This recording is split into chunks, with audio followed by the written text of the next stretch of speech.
Sean bienvenidos al último capítulo de IVA. Y tenemos como invitado al doctor Cecilio González Serrano. El doctor Cecilio es especialista en traumatología y ortopedia, con alta especialidad en cirugía de columna y cirugía endoscópica de columna vertebral. Él es expresidente de la Sociedad Mexicana de Endoscopía de Columna y expresidente del Colegio Michoacano de Ortopedia y Traumatología. Colega, apaguen sus micrófonos, por favor. Doctor Filadelfo, si fuera tan amable de... Gracias. Y bueno, la práctica del doctor es en diversos hospitales y hoy corresponde al doctor Cecilio impartirnos esta charla tan interesante. Doctor Cecilio, le dejamos, por favor. Sí, gracias. ¿Ya se ve la pantalla, doctora? Perdón. No, si gusta compartirla, por favor.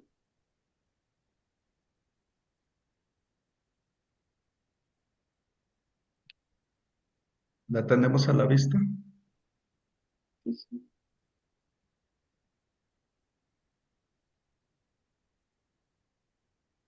Parece que todavía.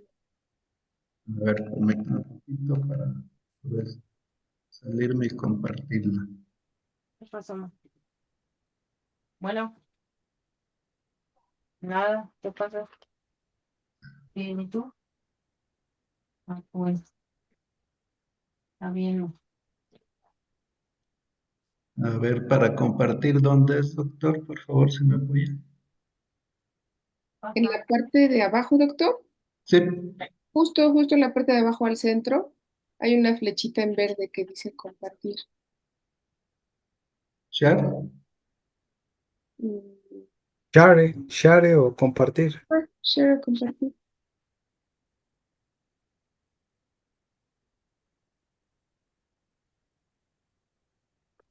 Nada más que no me comparte el...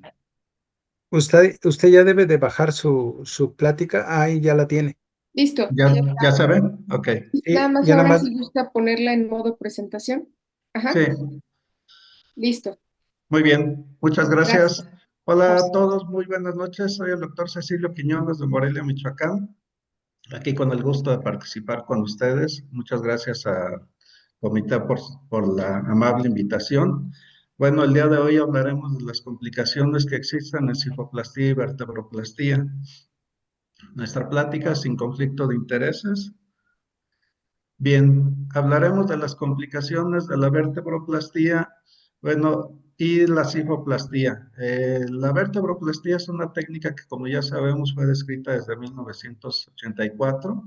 Fue la primera técnica que se usó para aplicación de cemento, la primera técnica que se describió, donde se trataba las fracturas vertebrales con aplicación de metilmetacrilato.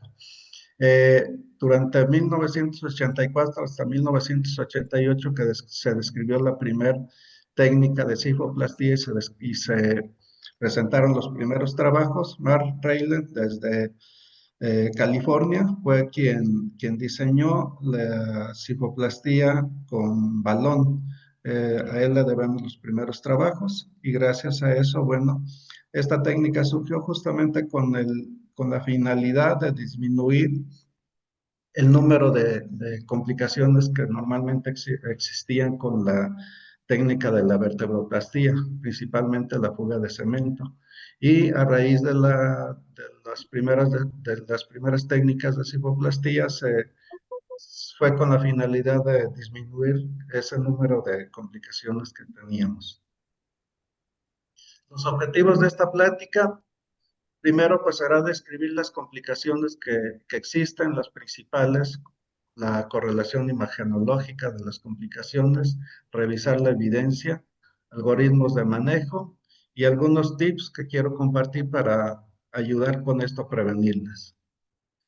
La justificación, sabemos que la alta prevalencia de fracturas vertebrales por compresión cada día es mayor. A medida que la población va envejeciendo, bueno, pues tenemos mayor cantidad de personas con problemas de osteoporosis, y eso pues va a llevar a que exista más riesgo de fracturas. El uso creciente de estas técnicas también es importante. Cada día habemos más personas que practicamos la técnica y cada día se operan más pacientes. Por ende, pues existen complicaciones potenciales y mucha controversia en la evidencia. Los estudios de gabinete que normalmente nos auxiliamos para todo este tipo de complicaciones, pues van a ser las radiografías simples, las tomografías, que es de mucha utilidad para poder identificar las fugas de cemento, saber la cantidad de cemento que se fugó y dónde se localiza. La resonancia magnética, que también es una herramienta muy estándar, tanto como para el diagnóstico de la lesión aguda, como para el diagnóstico de muchas de las complicaciones también. Dentro de las complicaciones, bueno, pues ya sabemos que la cifoplastía y la vertebroplastía son procedimientos mínimamente invasivos, seguros, pero con riesgos de complicaciones, muchas de las cuales son catastróficas y mortales.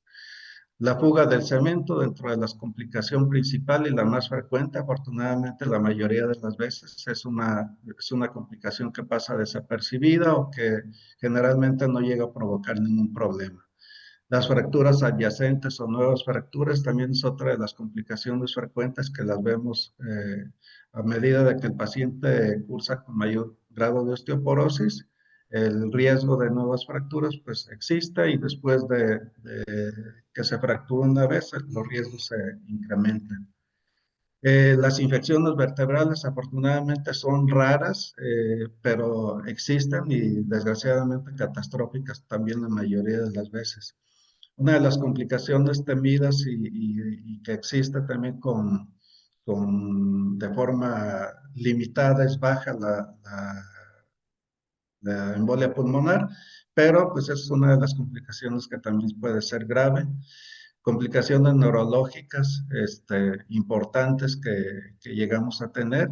Sangrados o hematomas, que es frecuente que lleguen a suceder, pero generalmente son complicaciones no tan graves, a menos que sea algún sangrado que se vaya a conducto raquídeo y que nos pueda provocar alguna compresión.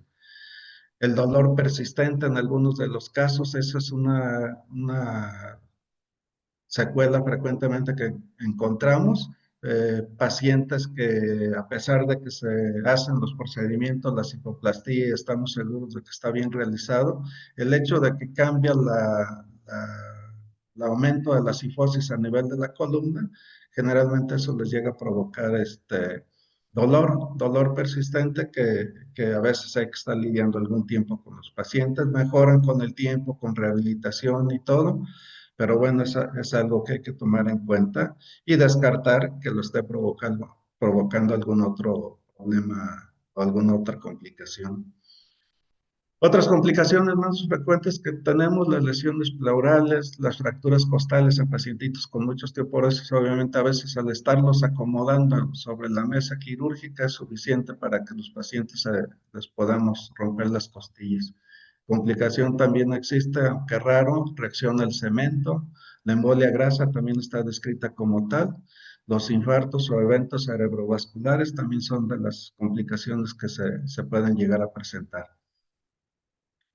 La fuga del cemento, que es la complicación más frecuente, es el riesgo más común, como estamos viendo, puede absorberse hacia el sistema venoso y provocar un embolismo.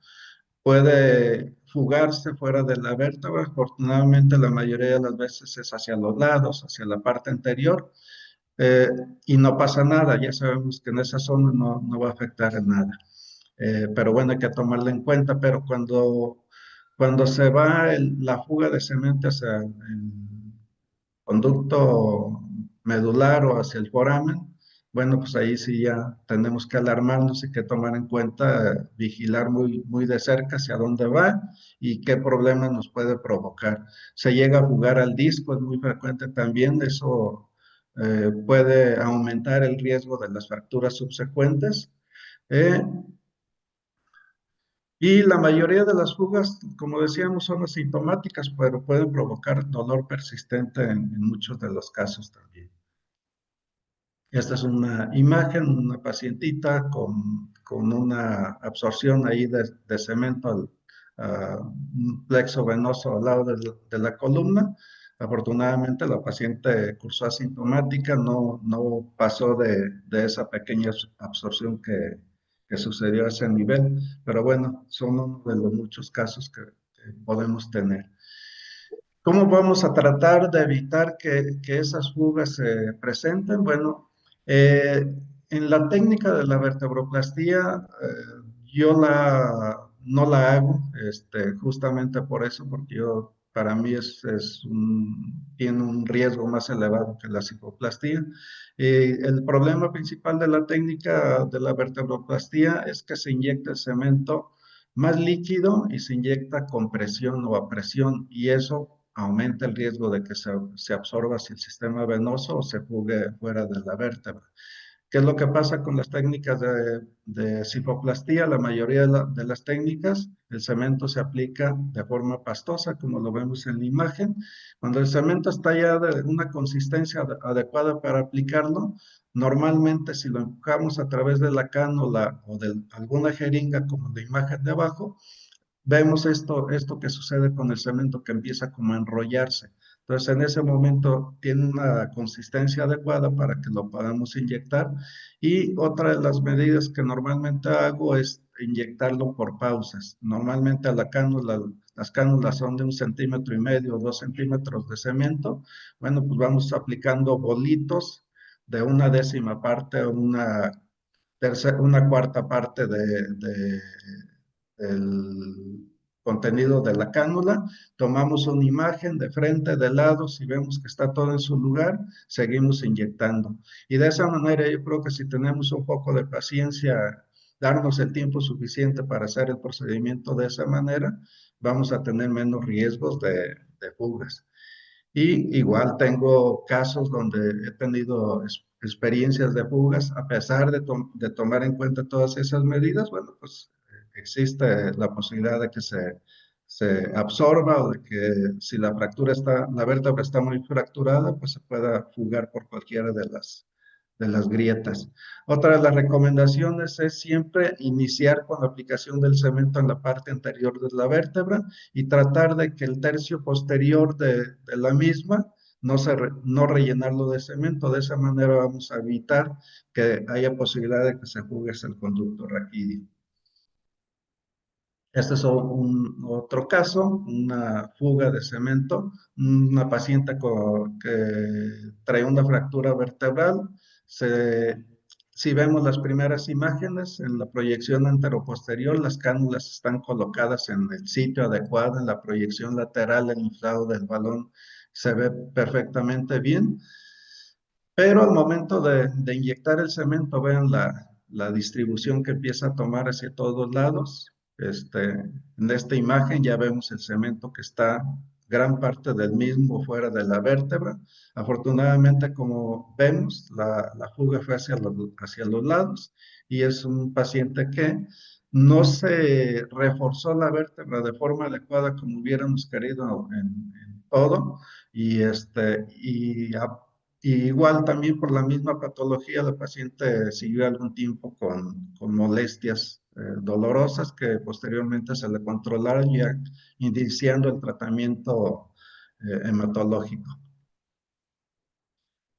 Bien, con respecto a las fracturas nuevas, ¿existe riesgo de fractura en las vértebras adyacentes? Estos riesgos van a darse principalmente por la rigidez que toma la vértebra tratada al momento de que la reforzamos con cemento. Esa vértebra va a tener más dureza que las demás vértebras y eso puede provocar en alguna flexión o en algún movimiento brusco que pueda hacer el paciente, puede provocar que se fracture alguna de las vértebras vecinas. Cuando existe colapsos vertebrales, de más del 50%, que ya hay cifosis en la columna, al momento de que el paciente se para a caminar, a veces es suficiente con eso para que las vértebras por el grado de cifosis se lleguen a romper, aunado a la rigidez de la vértebra tratada. El grado de osteoporosis, como les comentaba, también eso es importante que lo tomemos en cuenta. Hay ocasiones que a pesar de que hagamos las cosas lo más adecuado posible, la osteoporosis nos juega una mala jugada. Perdón, la alteración en la distribución de las cargas también que presenta la columna después de una primera fractura, eso también tiene mucho que ver porque el centro de carga se va hacia la parte anterior de la misma y las vértebras vecinas en la concavidad de la cifosis pueden estar propensas también a sufrir daño. Esta imagen es muy clara, el centro de gravedad, vemos aquí cómo se va hacia la parte anterior, eso aumenta la flexión de la columna y esto va a provocar que los músculos y los ligamentos de la parte posterior compensen un poco el exceso de flexión, pero sin embargo ya sabemos que son músculos o ligamentos que en el paciente senil van a estar debilitados y la mayoría de los pacientes pues, tienen su problema de atrofia muscular y demás, y eso hace que no se compensa de forma adecuada. La columna anterior, ya osteoporótica, que resiste mayor presión, obviamente está propensa a sufrir fracturas. Por eso es que sabemos que después de que existe una primera fractura, los riesgos de que se fracturen las vértebras vecinas puede aumentar hasta 5 veces. Entonces, es muy frecuente por ese motivo tener fracturas en las vértebras vecinas. Este es un caso, una pacientita femenina de 82 años, la acabamos de tratar hace poco tiempo. Ella tiene antecedente de cursar con demencia senil, diabética, hipertensa controlada. Tenía antecedente de una cirugía que le realizamos 8 años previos y de la cual había estado asintomática hasta el evento actual. Su evento actual lo inició posterior a sufrir una caída de su propia altura, 8 días previos a la visita. Inició con dolor, el dolor se fue incrementando paulatinamente a nivel de la región lumbar, con irradiación hacia abdomen y hacia los flancos. Se fue incrementando hasta llegar a ser incapacitante. El día que la revisamos, le pedimos una imagen radiológica simple. Aquí vemos el colapso de la vértebra T12, un colapso de la plataforma inferior de más del 30%. Y posterior a eso, le propusimos tratamiento quirúrgico, le complementamos el diagnóstico con una tomografía. La tomografía o la resonancia magnética nos pueden auxiliar para complementar el diagnóstico. Yo prefiero la resonancia, en ese caso no pudimos hacer resonancia, le hicimos una tomografía, pero efectivamente ahí se ve nada más la lesión del cuerpo vertebral de T12, L1, T11, L2, todas normales. Le hicimos el procedimiento quirúrgico, vean las imágenes de control del quirófano, una distribución adecuada, la parte inferior que es donde estaba más acentuada la fractura o el colapso mayor, se distribuyó muy bien el cemento. Entonces, aparentemente todo muy bien. Sin embargo, la pacientita después de la cirugía cursó con un periodo de agitación psicomotriz, que ya lo había tenido en ocasiones anteriores. Los medicamentos no se los dieron completos ese día, entonces se nos puso muy inquieta después de la cirugía ya en su habitación, se controló como 1 hora después con haloperidol. Y la dimos de alta, se fue bien, sin dolor, tranquila, pero 2 días después regresa nuevamente con dolor. Hicimos estas imágenes, una radiografía simple, ahí tenemos la distribución del cemento, de la vértebra operada, aparentemente todo bien. Sin embargo, la vértebra operada ya no la vemos de la forma como la habíamos dejado la cirugía. En la cirugía vemos la imagen lateral, cómo está la recuperación de la altura. Como tenía pocos días, bueno, pues era normal que se recuperara la altura del cuerpo vertebral, pero sin embargo en esta imagen ya no vemos esa imagen que veíamos en el quirófano y y también vemos un colapso de la plataforma superior de la vértebra inferior. Lo corroboramos con esta imagen de resonancia magnética y la sometimos nuevamente a un procedimiento quirúrgico, en el quirófano, anestesiada y todo. Esta es la vértebra que habíamos operado primero. Aparentemente se ve todo muy bien, el tamaño del cuerpo vertebral bien, la distribución del cemento normal.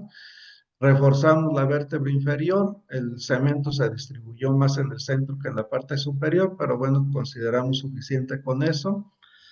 La paciente evolucionó bien, sin mayor molestia. No alcanzo a ver la imagen que tengo acá al fondo. La paciente llegó 2 días después nuevamente con molestias.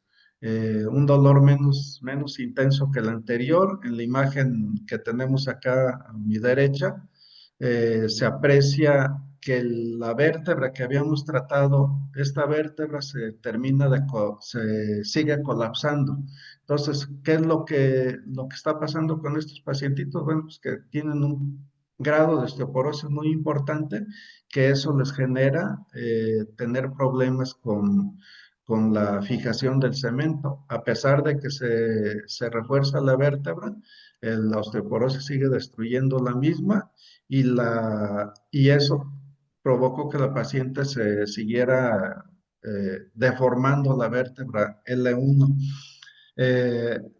Como comentaba, las molestias fueron menores, la controlamos con tratamiento y actualmente está controlada ya con molestias mínimas. Entonces, esto, bueno, pues nos deja la enseñanza de que tiene mucho que ver la osteoporosis en el comportamiento de estas fracturas. Afortunadamente no son todas iguales, pero bueno, lo que me interesaba era pues presentar casos justamente que tienen complicaciones. Las infecciones, igual como ya sabemos, como en cualquier otro procedimiento quirúrgico, siempre va a existir riesgo de infección. ¿Cómo nos vamos a dar cuenta? La resonancia magnética con contraste nos va a servir para diagnosticarla. Pacientes que persisten con dolor o que presentan dolor días después de alguna de estas cirugías. La PCR, la velocidad de sedimentación, son de mucha utilidad. Los cultivos, aunque los cultivos son difíciles de cultivar los gérmenes a nivel de las vértebras, pero bueno, hay que intentarlo siempre. Afortunadamente los reportes que existen en la literatura son muy bajos, no es tan frecuente que se reporten infecciones. Existen reportes de infecciones en vértebras donde han sido tratadas con corporectomías y con instrumentación de 360 grados, pero aún así, bueno, dependiendo del germen, también en ocasiones resulta muy complicado resolverlas. Eh,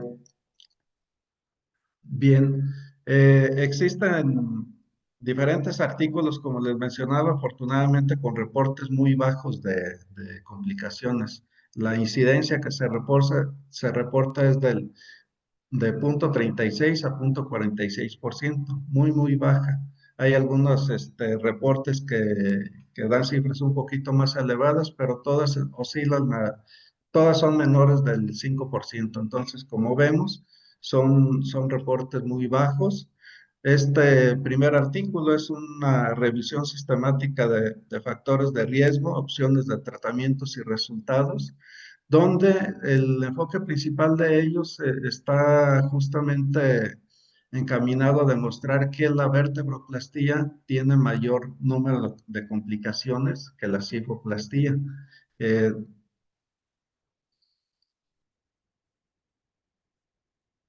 el segundo artículo que nos habla de infecciones tras aumento vertebral percutáneo con metilmetacrilato, Igual es un reporte de un caso clínico, donde hicieron una revisión también bibliográfica de las infecciones, pero afortunadamente la mayoría de los artículos todos son con reportes de uno o dos casos clínicos, o algunas revisiones como el primero, donde hacen revisiones de diferentes trabajos, pero con esos conclusiones que son muy bajas. Dentro de las conclusiones, bueno, pues vemos que las infecciones vertebrales posteriores a una cifoplastía o vertebroplastía son poco frecuentes. Sin embargo, cuando se presentan pueden ser graves o mortales. La incidencia, como les comentaba, es muy baja, afortunadamente. El tipo de infecciones que llegamos a tener son espondilodicitis, eh, osteomielitis, abscesos vertebrales, abscesos epidurales. Los gérmenes más frecuentes encontrados en Mycobacterium tuberculosis en las zonas endémicas, el Staphylococcus aureus, el Staphylococcus epidermidis son de los más frecuentes. Los bacilos gram negativos afortunadamente no son tan frecuentes. Obviamente los factores de riesgos, bueno, vamos a tener muchas ocasiones que los pacientes traen algún proceso infeccioso oculto que no se habían dado cuenta, pacientes inmunosuprimidos y algo muy importante, por eso lo puse en negro, la mayoría de las infecciones están dadas en pacientes que fueron sometidos a una cirugía donde ya existía una infección en la vértebra. Error de diagnóstico, seguramente en esos casos lo que sucede es que nos equivocamos, en lugar de pensar que es una fractura, de pensar que es una infección, pensamos que es una fractura, se le hace el procedimiento, pues se desarrolla el proceso infeccioso. Entonces, hay que tomarlo mucho en cuenta, porque yo creo que de esa manera podemos evitar muchas complicaciones de este tipo.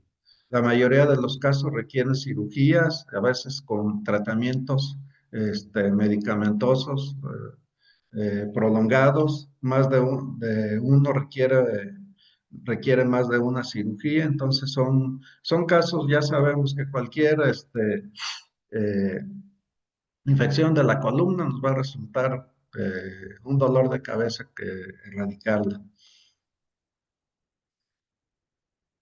Vean, este caso es una paciente, 83 años de edad, con antecedente de haber levantado un objeto pesado. Ella presenta dolor lumbar intenso, 3 semanas de evolución. Comenzó posterior con disminución de fuerza, disminución paulatina de la sensibilidad en miembros inferiores, sensación de escalofrío, nunca se cuantificó si había tenido fiebre o no. Me enviaron estas imágenes a mí, un amigo, para que las revisara y para pedir un presupuesto. Hay que tener mucho cuidado con eso. Yo creo que yo soy muy de la idea de que todos los pacientes tenemos que revisarlos primero. De entrada, lo que le pedí a mi amigo, ¿sabes qué? Pues sale, ¿qué estudios de laboratorio tiene? ¿Qué otros antecedentes tiene? No, pues nada más que cargó, levantó un garrafón, con agua. Ok, pues a lo mejor sí pudiera ser una fractura, sin embargo, los periodos de escalofrío que presentaba la paciente, la disminución de fuerza y sensibilidad de las piernas, no son, eh, no se justifican con esta imagen que sea suficiente para fractura. Entonces, la sospecha que tenemos ahí es que sea un proceso infeccioso, una espondilitis infecciosa. A mí me da la impresión, la imagen aquí atrás, que fuera relacionada con un absceso en formación. Estamos en espera de estudios de esta paciente que le solicitamos para descartar primero eso. Este, Obviamente no es lo adecuado, lo que les comentaba, un presupuesto por teléfono con unas imágenes, además de muy mala calidad, no es una imagen buena. Bien, tenemos también las complicaciones neurológicas. Este, de los procesos infecciosos que ya comentamos, afortunadamente yo no he tenido ningún caso de infección posterior a un procedimiento de este tipo. Sí he tratado pacientes con infecciones de columna que ya llegan infectados o pacientes que han tenido procesos infecciosos también en el posquirúrgico de cirugías abiertas, pero no de esta técnica. Entonces, por eso no tengo ningún caso que compartirles. Bien, dentro de las complicaciones neurológicas, pueden presentarse lesiones radiculares, lesiones durales o lesiones medulares, que son las más graves. Estas pueden ser derivadas del manejo de las agujas o de las cánulas, pero lo más grave, las complicaciones que se presentan por la fuga del cemento, que pueden manifestarse igual como radiculopatías, parestesias, disminución de fuerza o paraplegia. Son poco frecuentes también, la literatura nos reporta del 5 al 1%, pueden requerir muchas de ellas descompresión quirúrgica. En el caso de las lesiones que se llegan a provocar accidentalmente por las cánulas o las agujas al momento de estar haciendo la técnica, bueno, pues aquí quise poner estas imágenes porque es importante que tomemos en cuenta que debemos de tener una buena imagen de fluoroscopía. Eso es clave. Si no tenemos un fluoroscopio que nos da una imagen adecuada, mejor no hay que operar el paciente justo. He tenido lesiones de saco dural en alguna ocasión en un paciente por una mala imagen.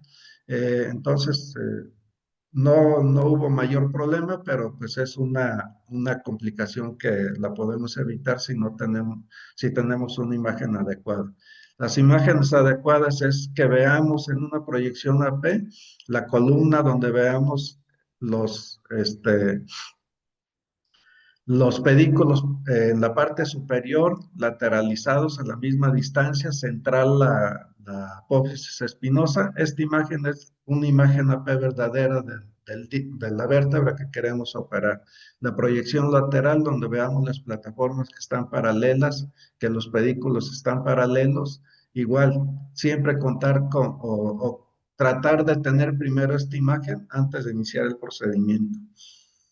Eso depende mucho de la coordinación con el técnico radiólogo. Dentro de las complicaciones neurológicas, bueno, la radiculopatía ocurre principalmente por fuga de cemento hacia el foramen con la compresión de la raíz nerviosa. La compresión medular, cuando el cemento se extravasa hacia el canal medular, puede ocasionarnos, sobre todo cuando son cantidades grandes, paraparesia o paraplegia, que es una complicación sumamente grave. El síndrome de Caudequina también se nos puede presentar cuando existen fugas de cemento por compresión en las raíces sacras. La paraplegia, que es la compresión más grave, generalmente está asociada a fugas masivas. Entonces, fugas masivas que podemos evitarlas si tomamos en cuenta todas las condiciones necesarias para el momento de inyectar el cemento. El síndrome de arteria espinal, que aunque es un síndrome raro que se da por isquemia de la médula, sin embargo, también es algo que debemos de tenerlo en cuenta porque se puede presentar igual como una de las complicaciones graves. ¿Cuáles son los factores de riesgo para estas complicaciones? Bueno, que exista fracturas de la pared posterior de la vértebra por donde se pueda jugar el cemento, una baja viscosidad del cemento al momento de la inyección, inyectarlo a alta presión o grandes volúmenes, mala colocación de las cánulas, o bien la extravasación venosa o o epidural. El diagnóstico, como en la mayoría de las complicaciones, igual, aquí requerimos de una tomografía urgente y complementar en algunas ocasiones también con la resonancia. La tomografía para identificar bien el sitio de la fuga del cemento, la cantidad de cemento y dónde está ocasionando el problema. El tratamiento, en algunas de las lesiones, cuando es asintomático, pues puede ser conservador. Si las molestias son leves, igual el tratamiento lo podemos hacer de forma conservadora con medicamentos. pero en caso de existir eh, lesión medular, hay que hacer una descompresión quirúrgica urgente, siempre que veamos que el paciente empieza con déficit motor, síndrome de Caudequina. Todo eso necesitamos hacer tratamiento lo más rápido posible para con ello tratar de evitar una secuela permanente. Este artículo es una paraplegia, un caso reportado de una paraplegia posterior a una fuga de cemento. En esta imagen tenemos en radiografías simples la silueta de la fuga de cemento en la parte posterior hacia el conducto raquídeo, pero sorpresa, cuando se hizo una tomografía, vemos la cantidad de cemento que existe dentro del conducto raquídeo y esto está dentro del saco dural. El paciente tuvo que ser sometido a cirugía, una durotomía y terminar con una laminectomía amplia y una instrumentación grande de la columna. El reporte del caso, el paciente estuvo con secuelas durante más de 6 meses, sin embargo, con un cierto grado de recuperación. Es el síndrome de arteria espinal, también es un reporte de un caso también que presentaron. Este fue dado por una ruptura del pedículo, se salió el cemento, entraron muy cerca o dentro del conducto raquídeo y se salió el cemento, que aquí lo vemos en esta imagen. Es una cantidad importante de cemento que sale del conducto raquídeo y eso provocó una isquemia medular, que fue la causa de la descripción del artículo. Aquí tenemos la imagen del bloque de cemento que retiraron. Entonces, pues hay que tomar muy en cuenta todos estos riesgos que sabemos que existen. Este es un caso también reportado de España, de una fuga de cemento intrarraquídea de una cifoplastía, un cemento biológico. Yo no lo uso, pero bueno, ellos usaron ese tipo de cemento. La ventaja de esto es que el paciente presentó una debilidad muscular del cuádriceps inmediatamente después de la cirugía y poco a poco se fue recuperando. Muchas de estas complicaciones están dadas aparte de la presión, también tiene mucho que ver la temperatura que genera el cemento al momento de la polimerización. Entonces eso, muchas ocasiones es el motivo el motivo de la lesión. Eh, este es otro caso, una paciente femenina de 68 años, antecedente de caída de sentón 4 meses previos a su primer visita. Eh, Llegó por dolor dorsal que no cedía con analgésico, limitación para sus actividades habituales. Se realizaron rayos X en los cuales observábamos un colapso vertebral de la plataforma superior de T8. La resonancia se confirmó lo mismo y la paciente acudió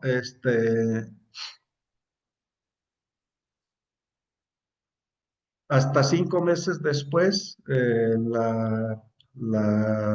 acudió, después de que yo la vi, acudió con otro compañero que le hicieran la cirugía y la revisamos posterior a eso. Llegó a mi consultorio con molestias semejantes en la región dorsal, que no habían mejorado mucho después de la cirugía, pero agregado traía molestias y radiaciones intercostales. Le hicimos una resonancia y vean lo que encontramos: unos bloques de cemento de los dos lados del conducto raquídeo. Aquí vemos en la proyección lateral el cemento, todo lo que se fue. En esta otra imagen, afortunadamente, la médula tuvo espacio. En esta imagen no vemos nada de áreas mielopáticas en la médula.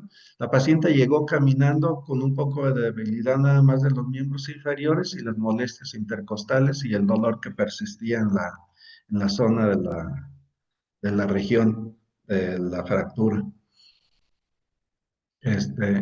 Esta paciente la manejamos nada más de forma conservadora con tratamiento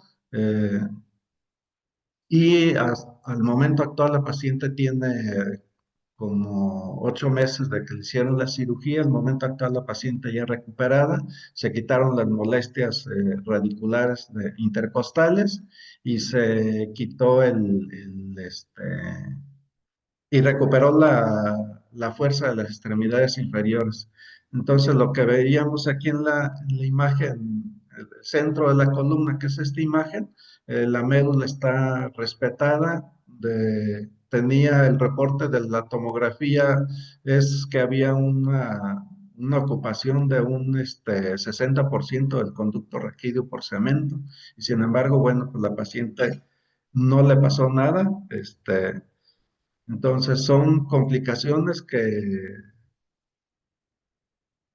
no sé, no supe si el médico que la trató se dio cuenta, pero porque nada más le hicieron controles radiológicos durante la cirugía y en el posoperatorio.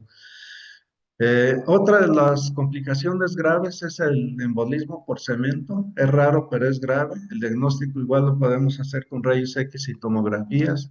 Este es un reporte de un caso de un paciente con una absorción de cemento que llegó hasta los pulmones y tuvo un proceso de embolismo que respondió con tratamiento. Normalmente responden los pacientes en los casos no tan graves, pero bueno, ya sabemos que pueden ser situaciones muy, muy delicadas. Por lo tanto, el embolismo pulmonar por cemento es una complicación asociada a vertebroplastía y cifoplastía por migración de cemento al sistema venoso y ahí a través de las arterias al pulmón. Ocurre hasta en un 26% la absorción de cemento, pero afortunadamente la mayoría son frecuentemente son subdiagnosticados, no presentan síntomas. Yo creo que si a todos los pacientes que les hacemos cifoplastía les tomáramos una tele de tórax o una tomografía, seguramente las encontraríamos más frecuentes, pero mientras no tengamos síntomas, tampoco vale la pena estarnos estresando. Los factores de riesgo para esta complicación es la baja viscosidad del cemento, la alta presión al momento de la inyección y cuando se operan niveles múltiples. El embolismo pulmonar por cemento, las manifestaciones clínicas, en muchos de los casos decíamos es asintomático, sin embargo puede haber disnea, dolor torácico, taquicardia, hipoxia. El diagnóstico generalmente va a ser por clínica y por imagen y el manejo va a depender de la sintomatología que tenga cada caso. Casos severos llegan a requerir de intervencionismo o tratamientos quirúrgicos. Otra de las complicaciones es el dolor persistente. No todo dolor después del procedimiento se debe a una complicación, eso hay que tomarlo en cuenta. Puede ser el dolor una de las causas por una fractura que no identificamos, que ya estaba fracturada y nos enfocamos nada más a una. En ocasiones ocurre que el paciente llega con una resonancia que tiene más de 2 o 3 meses y en esos 2 o 3 meses esa columna se pudo haber fracturado una vértebra más. Entonces es recomendable aquí tratar de solicitar una resonancia lo más reciente posible a los pacientes para identificar bien si es una sola vértebra la fracturada. Dolor puede ser por una nueva fractura, por inflamación local o por lo que ya mencionamos, las fugas de cemento. Esta es una paciente femenina de 73 años, inicia con dolor lumbar de larga evolución que se fue generalizando a la columna dorsal, pérdida de peso, astenia, adinamia, deformidad cifótica de la columna dorsal, con dolor a la percusión, que aparecía en las primeras vértebras dorsales hasta las primeras vértebras lumbares. Esta paciente fue referida por una fractura de columna lumbar del nivel L2. En las imágenes simples, que con esas imágenes me refirieron la paciente, aquí vemos la fractura, un colapso vertebral nada más. Pero bueno, ya cuando la revisamos nos pusimos a hacer imágenes del resto de la columna y encontramos que tiene infinidad de vértebras fracturadas, con las cuales confirmamos con una resonancia. A esta paciente le hicimos cementación con técnica de cifoplastía, inicialmente de esas 5 vértebras. Le tomamos biopsias y estudios por sospecha de mieloma múltiple, y el cual se confirmó justamente con los estudios y la biopsia. Tuvo una evolución adecuada en los primeros meses después de la cirugía. Se pudo iniciar el tratamiento hematológico de la paciente. Sin embargo, regresó tiempo después, otra vez con la columna con progresión de la cifosis. Vean la imagen de la resonancia después de la primera cirugía. Había recuperado un poco la cifosis de la columna. Sin embargo, en esta siguiente visita nos llegó con esta imagen. Esperamos un poco de tiempo que terminara esquemas de tratamiento con el hematólogo, y posteriormente la sometimos a cirugía. Hicimos otros 3 niveles y con eso la paciente, en la parte superior todos, con eso la paciente se recuperó nuevamente, se pudo continuar con su tratamiento y actualmente sigue en vigilancia con el servicio de hematología, ya asintomática de la columna dorsal y lumbar. Bien, dentro de las conclusiones, la vertebroplastía presenta el mayor riesgo de fuga de cemento al espacio vascular y embolización. La cifoplastía tiene menor riesgo de fuga de cemento en general. Los beneficios depende de la selección del paciente.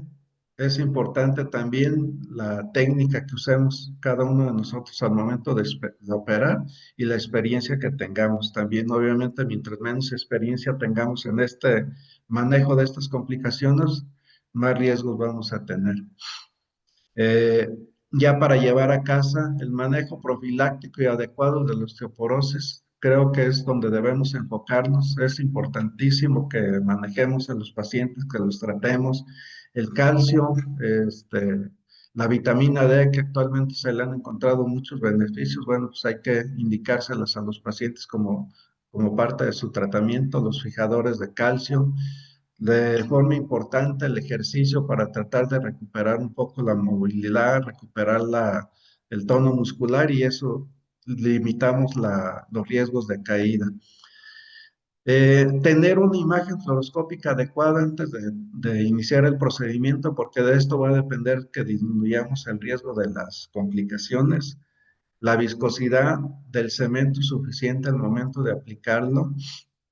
La aplicación del cemento hay que hacerla de forma pausada, por bolos pequeños, ir tomando imágenes. Creo que es una de las técnicas donde nos tenemos que radiar, pero creo que es importante. Si hacíamos toda la cánula, corremos el riesgo de que parte de ese cemento se nos pueda jugar. Preferentemente lo que yo les recomiendo es que optemos más por la técnica de la cifoplastía. La cifoplastía con balón creo que es una de las técnicas más económicas y accesible para la mayoría de la gente. Y finalmente de las técnicas más seguras por tanto tiempo que se ha manejado. Complicaciones que debemos de poner como bandera roja después de la cifoplastía o vertebroplastía. Disnea súbita, hay que pensar de inmediato que hubo una absorción vascular y un riesgo importante de embolia pulmonar. Hay que descartarla. La disminución de fuerza o sensibilidad de los miembros inferiores, pensar en fuga epidural y compresión medular o compresión neurológica. Un cuadro de fiebre o dolor progresivo tardío, hay que pensar en procesos infecciosos. Y el dolor de un nuevo nivel posterior a al primer procedimiento, hay que pensar en alguna fractura adyacente.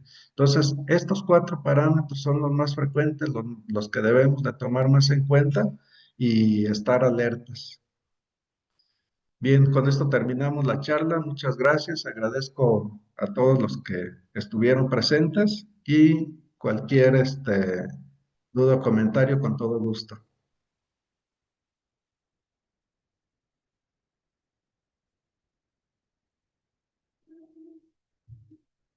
Muchas gracias, doctor Cecilio. Gracias. Muchas felicitaciones por parte del auditorio. Y no sé si alguien tenga alguna pregunta.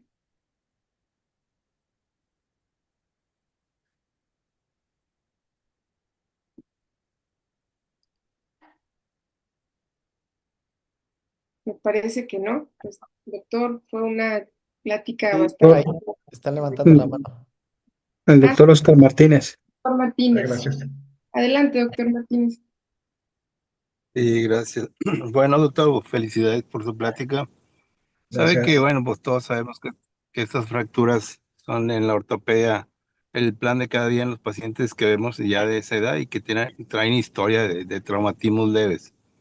Pero nosotros nos enfocamos en la clasificación que tienen los traumatólogos de Alemania en su sociedad, Sí. que es una clasificación en donde podemos etiquetar aquellas fracturas que se pudieran ser tratadas así de esta manera, o vertebroplastia o cifoplastía.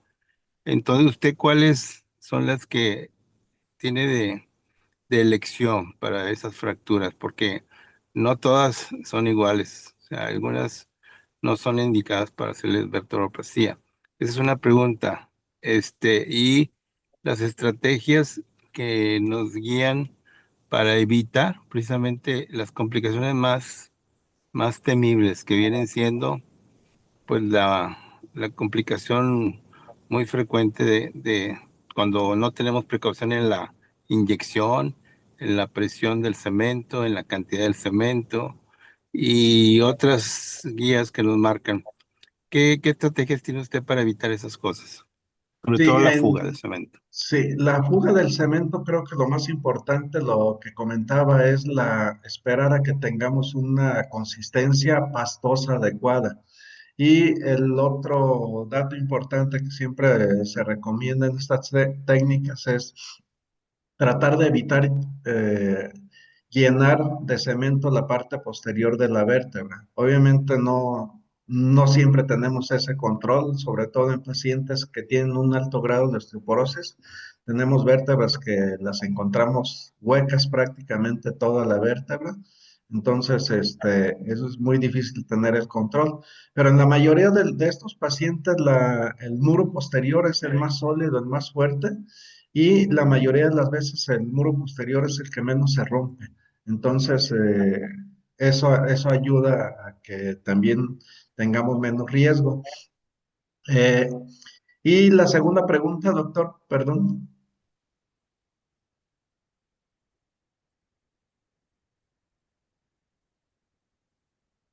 Tiene apagado su micrófono, doctor Oscar Sí, Martínez. Disculpen. sí, Es la que le segunda preguntaba pregunta, todo doctor. esto. Sí, es que nosotros tenemos en el hospital la idea de que hay a veces que nos traen unos dispositivos de vertebroplastia que no tienen, pues, la temperatura que vamos a aplicar el cemento va a depender mucho del quirófano que tenemos. Y el quirófano a veces está con mucho clima o está caliente y eso altera también nos trabamos mucho a veces cuando son temperaturas muy calientes, ¿no? Cuando son frías, pues parece que nos podemos atenderlo mejor. Pero a los muchachos, o sea, tengan la precaución siempre de contar con un equipo de cifoplastía de calidad, porque últimamente están saliendo algunos equipos coreanos o chinos que nos cambian ese tipo, el tiempo y el fraguado, los balones a veces vienen con 2 balones y ya no sabemos si usar uno o dos. Usted no sé si usa uno o 2 balones, en qué casos usa 2, ¿verdad? Y las complicaciones para colocar la aguja y evitar que haga fugas adentro del conducto raquídeo, pues tenemos la precaución que no sean fracturas que rompan el muro posterior, porque por ahí se nos va a fugar. Las F3, las F4, más bien las F4, ¿verdad? Las 5 ya son fracturas que necesitan cirugía, y más si tienen un daño neurológico, pero las que hay que analizar bien son las del muro posterior, que no esté roto, para evitar precisamente la fuga cuando estemos inyectando. Esa es mi pregunta, de qué es lo que hace para evitar la fuga del líquido cefalorraquídeo. Sí, lo que hacemos normalmente es justamente evitar ese tipo de fracturas. No es recomendable, obviamente, hacer estas técnicas en casos donde vemos que existen fracturas del muro posterior. Y el otro dato también importante, todos los pacientes que tienen un grado traumático mayor, van a tener una destrucción mayor de la vértebra. Entonces también hay que tomar en cuenta en las fracturas traumáticas, no es indicativo de hacer la cirugía con cifoplastía o vertebroplastía. Lo debemos reservarlo siempre para fracturas este, por osteoporosis o fracturas por lesiones líticas, pero no en las fracturas traumáticas. Hay muchos reportes de casos en la literatura de pacientes con fracturas, pacientes muy jóvenes. Yo presenté ahí un artículo de una persona de 23 años que tuvo una fractura traumática y le hicieron una técnica de cifoplastía. Obviamente, pues había ruptura de la vértebra por todos lados y hubo una fuga de cemento. Entonces, creo que lo más importante es, sí, tomar en cuenta las clasificaciones. Yo no quise hablar de clasificación para, enfocarme más a las complicaciones, pero sí es importante basarnos en la clasificación justamente para evitar esos riesgos.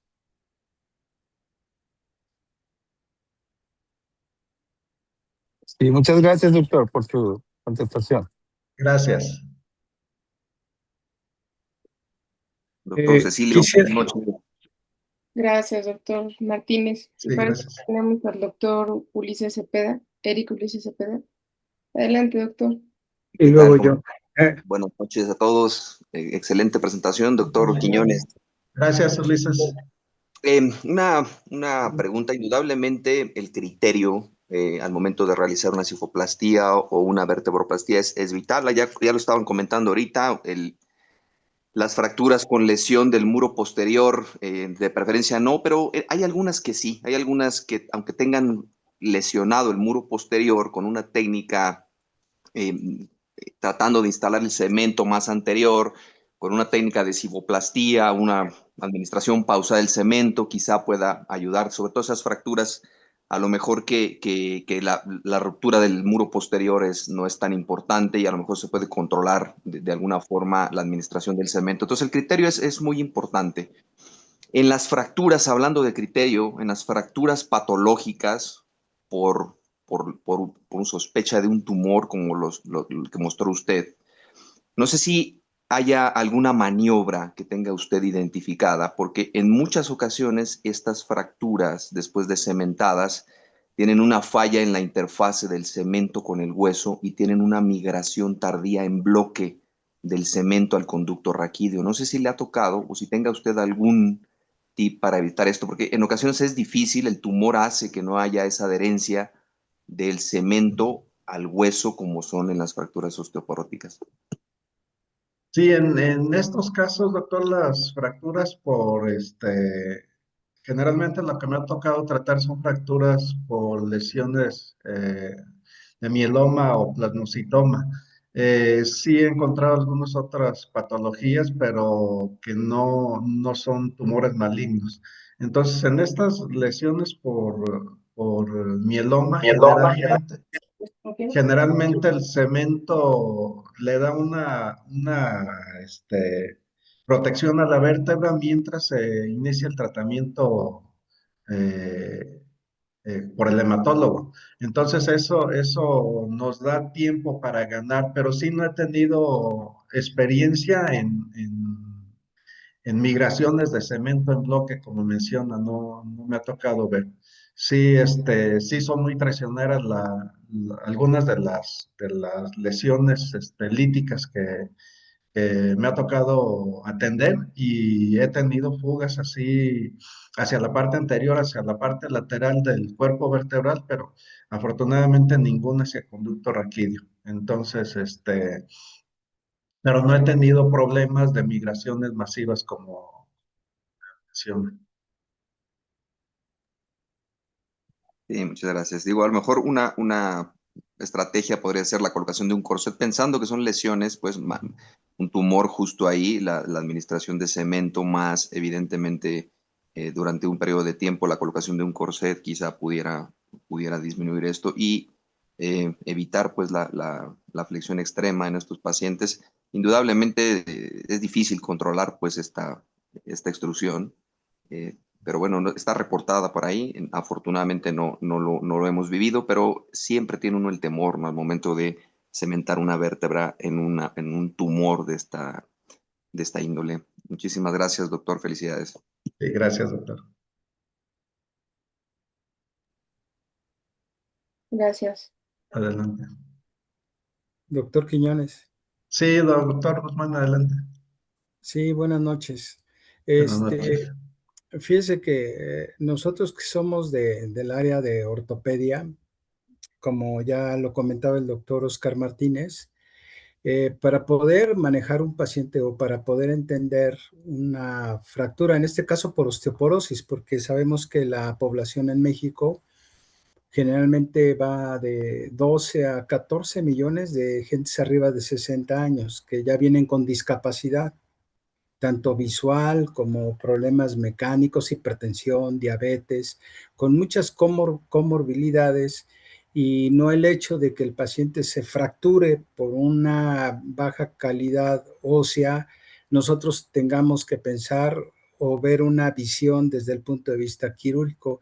Y precisamente, como lo decía el doctor Oscar, el Colegio de Ortopedia de Alemania hizo un estudio en CAPA, ¿sí? En dos hospitales, en el cual tendríamos que entender, porque son fracturas de baja energía. Entonces tenemos que tener una clasificación, sobre todo para poderlas tratar de manera conservadora o de manera quirúrgica. Y de las quirúrgicas, determinar quiénes sí se les puede hacer vertebroplastía o quiénes se les puede hacer cifoplastía, o bien aquellos, por ejemplo, la tipo 5, que es un colapso enorme del cuerpo vertebral, que no tienes tanto muro posterior, y donde hay una lesión de la banda de tensión, ¿sí? Por eso es que el paciente se va a la cifosis. Entonces, esos pacientes no son candidatos a cementoplastía o vertebroplastía. Entonces, hay 5 tipos en las cuales, por ejemplo, la tipo 1, que es puro edema. Eso lo ve uno en una resonancia magnética. Esos pacientes, el manejo es conservador. ¿Por qué? Porque tienen el muro tanto anterior como medio posterior, están íntegros. El paciente sí llega con dolor, llega con esa parte importante en cuanto a que te manifiesta que 2, 3 días hizo un esfuerzo menor y sintió un dolor ahí. En una resonancia vemos el edema, la zona hiperintensa del cuerpo vertebral, a ese no le hacemos nada. Ahí no podemos pensar en vertebroplastía o cifoplastía. Pero la tipo 2, que es un colapso del platillo, de la plataforma superior, esos tampoco. Ese paciente no se opera, es una tipo 2. Y la tipo 3 podríamos sí pensar o manejarlo de manera conservadora, pero va a depender mucho del TJ score que tenga cada paciente en el estudio de las densitometrías o en las unidades Hounsfield. Y como decía pues ya el doctor Eric Martínez, pues lo podemos manejar de manera conservadora con un corset si no tiene un compromiso neurológico. Pero ¿qué pasa con las tipo 4? Esas son el dolor de cabeza para todos los que hacen cirugía de columna o los que hacen ortopedia o neurocirugía, en donde ya la tipo 4 tiene tomado los dos platillos y disminuye el porcentaje del muro posterior. Ahí yo creo que en esa parte sí está bien indicada la técnica de la vertebroplastía o la cifoplastía, pero tenemos la tipo 4, donde hay un colapso enorme del muro anterior, del muro posterior, que ahí podemos decidir sí o no. ¿Por qué? Porque tenemos el factor de riesgo que se nos vaya a ir el cemento a otro lado. Y en ese mismo grupo hay una como tipo split, no se acuerde usted, dentro de la clasificación de AO, que es una split, esas no se cementan, ¿no? Por el factor de riesgo que se nos vaya a fugar. Y la tipo 5, obviamente, que ya tiene una lesión de la banda de tensión, ya tiene una cifosis, hay que ver la parte clínica, si va a ser progresiva la deformidad, si tiene alguna otra comorbilidad, la valoración de medicina interna, o sea, todos los factores que implican a una persona que tiene factores de riesgo, la morbimortalidad, es ver si realmente es candidata o no a una vertebroplastía, a una cifoplastía. Por ejemplo, si es una persona que está en silla de ruedas y que tiene un compromiso neurológico, pero su capacidad funcional, mecánica y que tiene ciertas comorbilidades, a pesar de que requiera o no de una vertebroplastía,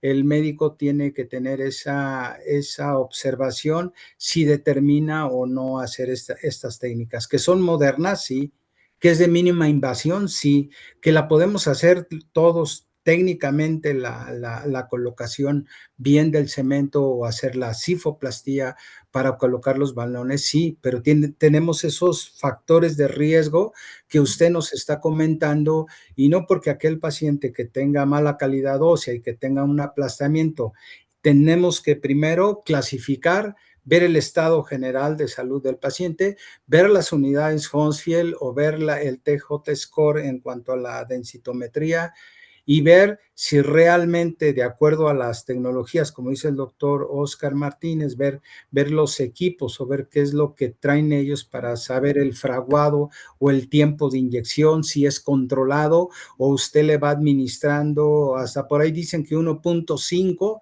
con eso puede ser suficiente para poderle otorgar a un paciente una mejor calidad. Y en cuanto a los tumores, creo que los más comunes que nos encontramos nosotros en la práctica clínica, pues es el famoso mieloma múltiple, ¿no? Un problema de las células plasmáticas, en donde ahí también tenemos que valorar el estado de salud del paciente, el manejo que está haciendo hematología, y ver si requiere o no un tratamiento con el corset. Ellos mejoran mucho con el corset de Juwick, se los administramos, pero si el paciente empieza con déficit neurológico, yo creo que ahí está súper indicado el tratamiento con la vertebroplastía o la cifoplastía. Entonces, en conclusión, me parece una plática muy interesante en donde usted nos está dando así los semáforos o la prevención, en qué pacientes sí tenemos que operar, en qué pacientes no, y sobre todo, pues la curva de aprendizaje que se tiene que hacer tanto en la medicina privada como en la institucional, en donde trabajen equipos interdisciplinarios, porque no nada más es la cifoplastía o vertebroplastía, sino que requieren de otros tratamientos para poder parar al paciente y brindarle una mejor calidad de vida. Muchas gracias, doctor. Gracias.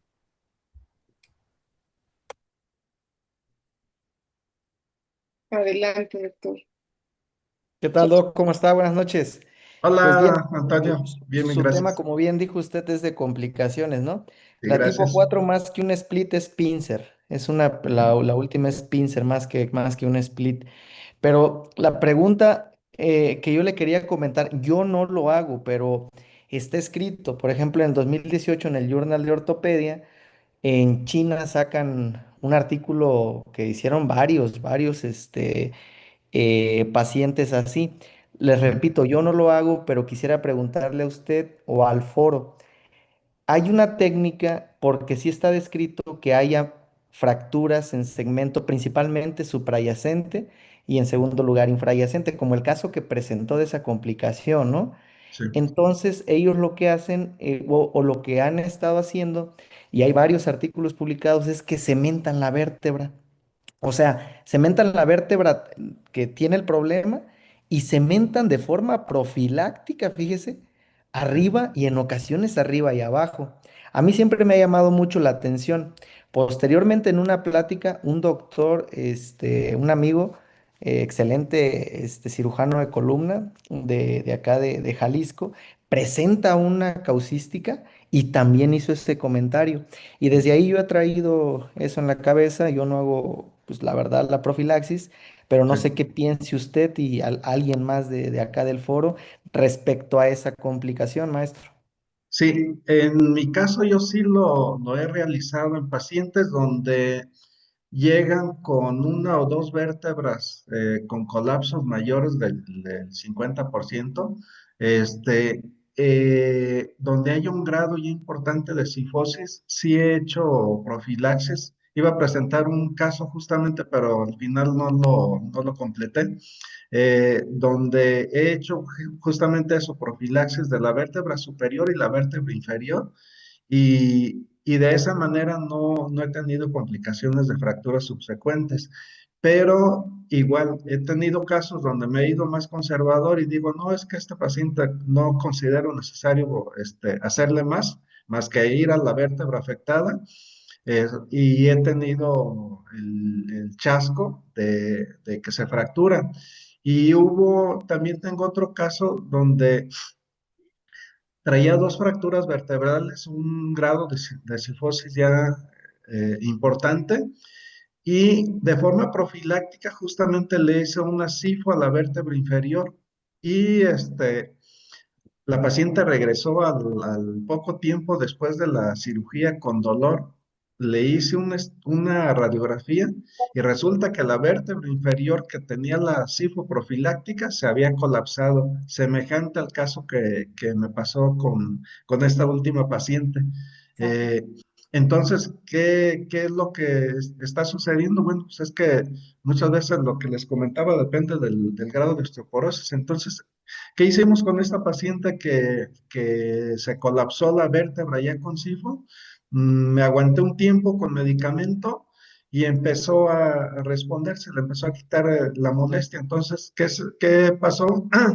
Que al final el mismo cemento que tenía ya dentro de la vértebra le dio la estabilidad, se incrustó en la parte inferior de la vértebra que estaba sana, y se estabilizó y al final se le quitó la molestia.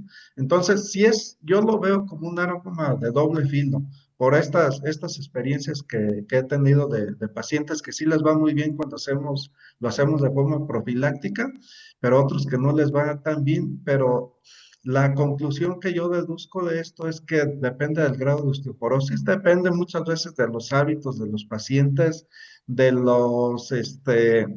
del peso del paciente. La pacientita, el último caso que les presenté, la paciente con demencia senil, su forma de sentarse es doblada hacia adelante, se sienta en la silla y se deja caer todo el tronco hacia adelante. Entonces, más el grado de osteoporosis, pues ellos solitos van tronando la vértebra. Entonces, por eso les decía, depende, creo, mucho del grado de osteoporosis. Entonces, habrá pacientes donde sí no tengan una mejor calidad de hueso, que creo que que esa técnica de hacer cementación profiláctica sí les va a funcionar bien, pero no a todos, ¿eh? Entonces, yo creo que hay que dejarlo así como con pincitas, saber elegir al paciente, y en esos casos donde creo que más justificación tiene, es cuando ya llegan los pacientes con un grado importante de cifosis. Entonces, si cementamos la vértebra fracturada y dejamos la de arriba sana, sin protegerla, y ya con un grado de cifosis, esa paciente casi es un hecho que se va a fracturar, porque ya me ha tocado ver casos así. Entonces, ese sería el comentario, Toño. La luz y todo eso. El arma, sí. Del foro, Lo que yo sí les puedo recomendar, pues nosotros somos un servicio de columna o un centro de entrenamiento para las patologías de la columna vertebral. En este tipo de pacientes, una de las recomendaciones que tenemos, como usted estaba comentando, es que hacemos un espinograma, sobre todo para ver el SBA y saber el grado de cifosis. ¿Por qué?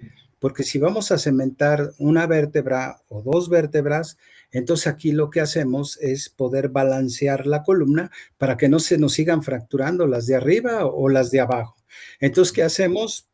Hacemos la fijación transpedicular con tornillos canulados, cementamos, instrumentamos. ¿Para qué? Para darle un balance a la parte sagital de la columna vertebral. ¿Por qué? Porque si nosotros hacemos dos vertebroplastías o dos cifoplastías y estamos en las zonas de transición, entonces de seguro que esa paciente se va a cifotizar totalmente. Entonces, para hacer una técnica de una vertebroplastía y una cifoplastía, está bien indicada en la selección de cada paciente en particular, pero sí necesitamos tener un espinograma para poder hacer la plomada, el SBA, cómo está la lordosis con el PA para ver el mismatch, si está considerado de acuerdo a las características de cada paciente para hacer la vértebro o la cifoplastía, y si tenemos que instrumentar es porque esa columna está inestable, como por ejemplo la tipo 5. Entonces, ¿qué es lo recomendable? Uno, precisar bien el diagnóstico. ¿Está bien indicada la vertebroplastía, la cifoplastía? Sí. Oye, pero ¿cómo está el balance? El plano sagital. ¿Por qué? Porque ese paciente, si está en zona de transición en T12 o L1, ese se va a cifotizar en el transcurso de los días o la semana. Entonces, estos pacientes ya se están haciendo trabajos o hay muchas publicaciones en las cuales una vez que tú cementas las vértebras, puedes instrumentar con tornillo canulado y puedes inyectar para corregir el balance sagital y eso te puede dar un mejor resultado a que si tú la dejas con la pura cifoplastía o con la pura vertebroplastía. Es una de las recomendaciones que nosotros hacemos para manejar este tipo de pacientes, sobre todo con osteoporosis. Gracias. Gracias, doctor. Pues muchas gracias a todos por su participación. Gracias, doctor Cecilio. Y Sí. siendo las 9:22 horas, damos por concluida esta sesión. Gracias, doctor Iliana. Muchas Hasta luego. felicidades, Gracias, doctor doctor. Quiñones. Hasta luego, Gracias, igualmente. Indiana, doctor Sosa. Gracias a todos. Hasta luego, buenas Doctor noches. Sosa, hasta luego, Toño. Hasta Hasta luego, luego. maestro. Ahí nos vemos por ahí pronto. Claro que sí. Terminamos el módulo de columna degenerativa. Todos iniciamos módulo de columna traumática. Vienen muy buenos temas. Excelente. Buenas noches. Buenas noches.